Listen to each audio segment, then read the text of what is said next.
Hey everybody, welcome back to another edition of the Coach's Corner here with Coach Adam Hale. My name is Bob Brombach. We're talking about a victory last Friday against Rib Lake Prentice. Rib Lake Prentice, 3 hours away. They came here this year, and yeah, things went well from the very beginning. Talk to us about that. You got up big. You got the second teamers, the JV, in there by the end of the game. It's kind of nice to have one of those after. Pretty tough start, difficult close start, games. 2-2, close games, yeah. All close games to start, so to finally get one where we could get everybody in and relax a little bit in the second half and not have our heart rates going through the roof was kind of nice, and kids did a good job of coming out and allowing that to happen. Well, I don't know what the final count was as far as yardage or anything, but I always kind of estimated, and maybe you know this, you probably do, I don't know. Did we give up a yard total? I think it was in the teens. Teens for yardage given up. Yeah.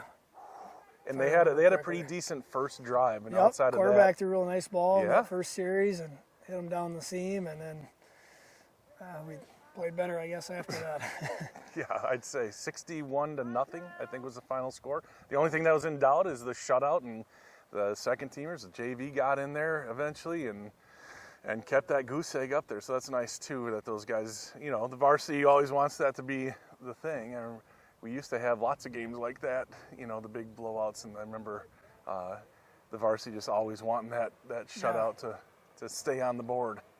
Yeah, I mean, they work hard and do a good job. You hate to see, you know, a couple touchdowns late. And we talked about that. We said, hey, let's not have that letdown. We're kind of deflated now after a win, because all of a sudden now they put up 2 or 3 scores, but the JV went in there and tackled well and did good things, and that was nice to see. So, out of last week's game, I haven't seen anything posted. Who's got the game balls and the hit stick? Our small quarterback, Aaron will appreciate me saying small, got the big stick again. All right, wow. He had a nice tackle along the sideline early in the game. And it looks like another option. Colton is back. They're lickety split. Silas comes up, and a big hit by Aaron Berkman to clean it up. All of that happening in the backfield. Gavin times the snap perfectly. Another option. Nothing doing. Silas Brzezinski, Aaron Berkman, and they are just feasting on the option right now. First guy in there to take out the quarterback, though, was number 62, Mark Seeger. And then Levi Brzezinski led us in defensive points, had a nice job at linebacker and running the ball, and he was the game ball. Awesome. The Hawks really deliberate in their huddle. There's another no gain. Levi Brzezinski and Aaron Berkman from the cornerback spot. So linebacker cornerback combo. First night of their black uniforms.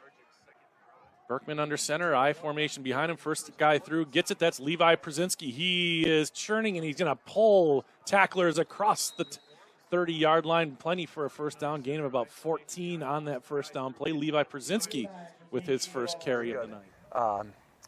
Now we've got the big one, the Unity game coming up on Friday night.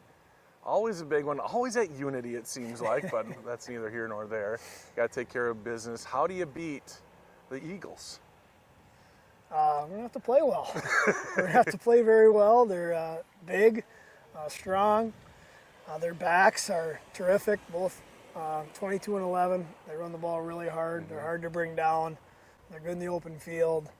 We're going to have to play a lot better defensively, obviously, and then offensively we're going to have to make some plays because they've got the thing rolling now after an opening week loss. They haven't slowed down the last few weeks. Well, they just put up 73 at Webster's homecoming, and you know, they put up 73 last week. You guys put up 61. I don't know. This is a fun conference. Ladysmith beat Hurley, so it's kind of anybody's game. This is a huge game. I mean, it would put you guys kind of it would definitely put you in the driver's seat with everybody else with one loss. You guys undefeated in the conference. So, I mean, that's pretty important game. Yeah, it's huge. I mean, to get the win and stay out in front, that puts pressure on everybody else. And you don't have to be watching, trying to have somebody knock them off. You know, if you get beat, then you're hoping somebody else can knock them off. You don't want to be in that position ever. You want to control your destiny. And, yeah, it's a big game for first place. Yeah. just how are you doing personally? You took the big L week 1 of fantasy football. I forgot to mention it last week. I put something at the end of the last video. And, it's been rough. Week 2 was also a loss. Was it a loss? For my franchise. What's happening to you? Things are rough. Joe Burrow's not getting a lot of protection. Joe Burrow. He's on his back a lot. Oh, you're making excuses for him. I'm just saying, he needs some time. You need a trade for Tua or something. My team is a slow start, but I'm not giving up hope. I believe in the team that I drafted. I think you need to make some adjustments. Not quite to your caliber. I know, right I'm 2-0. I mean, looking very strong. Very strong. But listen, I started out pretty strong last year. You beat me week 1 last year and kind of rallied, so good luck to you. I need it. Anything else you want to talk about? No, a rough fantasy game and rough game for those Vikings. Yeah. Yeah. Oh gosh, Packer fans are all over me. Yeah. Heard a lot of somebody pasted an eagle on my door. Somebody pasted an eagle on your door. Student not to be named. He knows who he is. He knows who he is. Is it a player? Nope, not a player. Just a big Packer fan, and so I probably let him hear it after week 1, and that was his little retaliation on me. So I deserved it. All right. Well, all is fair, I suppose. Yeah. All right, well, I think that's going to wrap it up here for week 4 of the Coach's Corner. Thank you for joining us, and go Pirates. Go Pirates. All right. You're like Prentice, just, Renee, what are you doing? Oh, my gosh. What is she doing? And an official's timeout as the trainer. Oh, you're not getting her on film? Oh, man. Renee. That was just an injury of the ego there.